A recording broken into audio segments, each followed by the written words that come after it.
呢個酸湯牛肉啊，喺我哋屋企啊，一個禮拜都可以食上幾次噶。酸酸甜甜嘅口感呢，就係好啱而家嘅天氣食噶。今次加咗百香果同埋檸檬啊，冇諗到佢嘅味道係咁正嘅。好好喝哦，這個湯，我感覺加個粉進去做一個那種酸湯粉，應該也很好吃。對，酸湯麵、酸湯粉，這個湯汁也是非常棒的。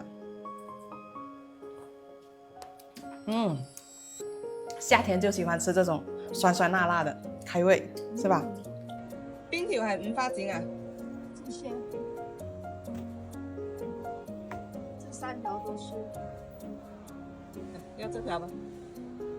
嗱，5花剪咧，好多朋友啊，以為淨係可以攞嚟做滷水，其實唔係噶喎。而家好多火鍋店咧都會用佢嚟打火鍋啊、打邊爐啊，其實啲肉都好嫩滑噶，因為咧佢入邊有啲羹啊，但係咧食起身咧佢其實一啲都唔會話韌噶，所以咧用佢嚟做酸湯牛肉啊，都係非常之好食噶。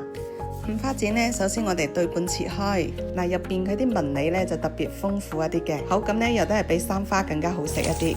將佢清洗乾淨之後咧，我哋就切成薄片，盡量咧就切薄少少，咁樣嘅話佢嘅口感更加好食。嗱，我哋不管咧係做酸湯牛肉啦，定係水煮牛肉，啲肉片咧都係要提前醃製一下，咁樣先更好食嘅。咁咧我哋首先要加入咩咧？生抽，跟住加入蠔油啦、胡椒粉。半隻雞蛋清，再嚟啲松茸先，跟住咧先將佢哋撈均勻，然之後咧加入1殼生粉，繼續撈均勻之後咧就加入花生油，跟住咧先醃一醃佢先。檸檬咧切成薄片，百香果咧我呢度就準備咗4隻，將入邊嘅果肉舀出嚟，熱鑊冷油，放入薑蔥蒜去爆香佢。跟住咧加入1大殼嘅清水，水煮滾咗咧，我哋就加入3至4匙羹呢個酸湯醬。我屋企咧一直都係食開呢個金酸湯，呢個咧係星級大廚按比例調配出嚟嘅，重點係配料表乾淨，冇有添加唔該有嘅嘢，所以食得放心。嗱，水煮滾咗之後咧，就放入自己中意食嘅配菜。咁我呢度咧就加咗娃娃菜啦，同埋萵筍，再加翻啲白肉菇添。等啲配菜咧完全煮熟咗之後，我哋就可以裝入個大碗嗰度啦。呢個時候咧就可以倒入百香果醬。放入百香果之後咧，我哋可以先試下味道，睇下夠唔夠味。如果呢個時候咧，你覺得啲湯底淡咗嘅話咧，咁我哋可以加翻多1殼呢個金酸湯入去嘅，因為咧呢個酸湯醬咧就可以根據個人嘅喜好嚟加減嘅。中意濃少少嘅話咧，就加多1殼去啦。平時咧我已經用佢做咗好多個菜噶啦，都非常之受歡迎，好似酸湯魚啊、酸湯肉片啊、酸湯牛肉啊呢啲等等都做得好好食噶。等啲湯煮滾咗之後咧，我哋就可以放入牛肉片啦。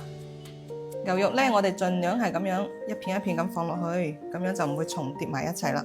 視頻睇到呢度咧，仲驚記唔住嘅朋友啊，你可以將呢條視頻點讚收藏起嚟，咁樣咧，等你得閒有時間想做嗰陣咧，就可以抄翻出嚟慢慢睇啦。牛肉放落去之後咧，大概係煮1-2分鐘，咁就熟噶啦。最後咧就放入檸檬片，加翻啲小米椒同埋蒜苗去點綴一下，更加好睇噶。一個超級之開胃又好食嘅酸湯牛肉就做好啦。嗱，睇到呢個顏值係咪特別有食欲呢？用5花剪做出嚟嘅酸湯牛肉呢係特別好食嘅喎，就連呢啖湯都特別好飲啊！試試那個牛肉，這個牛腱子肉，拿來做酸湯，感覺怎麼樣？很好吃，因為就爽爽的，彈牙哦。脆爽彈牙是不是？沒錯。就是帶有一點嚼勁。特別適合現在的悶熱天氣，姐妹們快點去試，真的是很好吃。